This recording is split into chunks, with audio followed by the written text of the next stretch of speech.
में तो बताओ। तो विदुर जी कहते हैं सुनिए, एक बार पितामह ब्रह्मा ने समस्त देव परिकर को बुलाया और बुलाकर बोले क्या किया, एक घोषणा कर दी। कैसी घोषणा? बोले घोषणा ये कर दी कि दक्ष जो है उनको क्या किया, बोले दक्ष को प्रजापति की उपाधि दे दी। अब जैसे ही उपाधि दी वैसे ही उपाधि के बाद में बोले एक समारोह हुआ। होता नहीं है आज जैसे शपथ पत्र समारोह, वैसे ही एक समारोह हुआ। उस समारोह में सब आए, ब्रह्मा विष्णु महेश नारायण, जितने संसार के संत और देव हैं वो सब आए। क्यों? समारोह में दक्ष प्रजापति को बोले क्या है, सम्मान देने के लिए। अब सब बैठे हुए हैं। अब जैसे ही दक्ष प्रजापति का आगमन हुआ, दक्ष प्रजापति जैसे ही प्रवेश करे वैसे ही बोले क्या है, सबने उठकर स्वागत किया। अब मंत्री जी आते हैं, तो मंत्री जी आते ही बोले जैसे ही मंत्री जी जैसे ही स्टेज पे पहुंचते हैं वैसे ही सब खड़े हो जाते हैं। तो मंत्री जी खड़े वालों को नहीं देखते हैं, उसको देखते हैं जो हमारे आने पर बैठा रहा हो।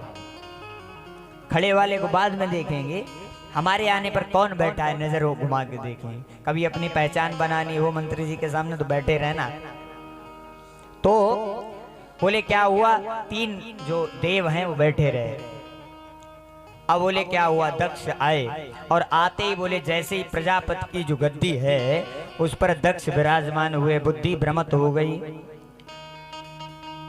क्यों बुद्धि क्यों भ्रमित हो जाती है? एक संत कहते हैं प्रभुता से लघुता मिली। प्रभुता से माने हाथ जोड़ जोड़ कर कौन गांव के प्रधान हो गए। प्रभुता से लघुता मिली, लघुता से प्रभु दूर।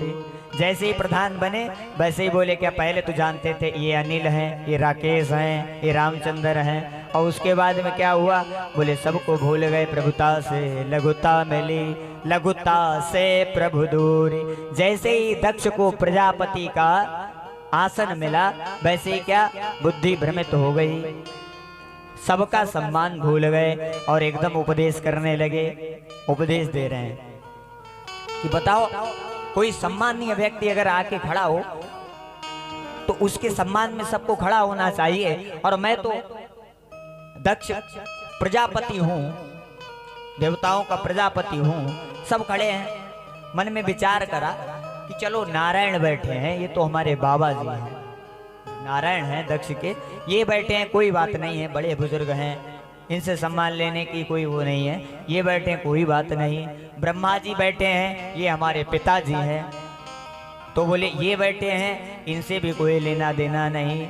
लेकिन ये तो हमारा दामाद है, ये कैसे बैठा हुआ, इसको तो खड़े होकर बोले हमारा सम्मान करना चाहिए, लेकिन ये भी बैठा हुआ है।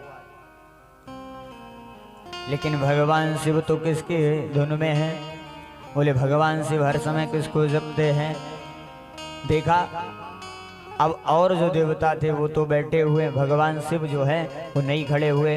तो ये उपदेश कर रहा है दक्ष प्रजापति, और भगवान शिव को कुछ सुनाई नहीं दे रहा है। क्यों? वो तो एक ही रटना में रहते हैं कि सीताराम सीताराम सीताराम सीताराम सीताराम सीताराम सीताराम सीताराम ओ सीताराम सीताराम सीताराम सीताराम सीताराम सीताराम सीताराम सीताराम ओ सीताराम सीताराम सीताराम सीताराम सीताराम सीताराम सीताराम सीताराम सीताराम सीताराम सीताराम सीताराम सीताराम सीताराम। भगवान शिव ने सोचा दक्ष को आने में देर है, भगवान का भजन करें। समाधि लग गई। भगवान शिव की समाधि भी बहुत लंबी लगती है। कब की समाधि लगी होगी, तब जाकर काशी में अब खुली है। ज्ञान वापी की समाधि आपने देखा हो, जब भाजपा सरकार माने मोदी जी बैठे उसके बाद बोले क्या हुआ, बनारस में जो समाधि लगी थी अब जाकर खुली है ज्ञान वापी पे। तो क्या हुआ, जैसे ही ये भाषण दे रहा है दक्ष और भगवान शिव मग्न है, भगवान शिव की आंख खुली, देखा तो दक्ष क्या कहता है, श्रूयताम ब्रह्म हर्षो में सहदेव सहज्ञया साधूनां प्रवृतो वृत्यम ना ज्ञानम ना च मत्सरात। दक्ष ने कहा सावधान होकर सब सुन लीजिए, केवल एक ही बात कहूंगा, बड़े क्रोध से बोल रहा है गद्दी से अपनी, एक ही बात कहूंगा कि विशिष्ट लोगों के आने पर सभी को खड़ा होना चाहिए कि नहीं खड़ा होना चाहिए।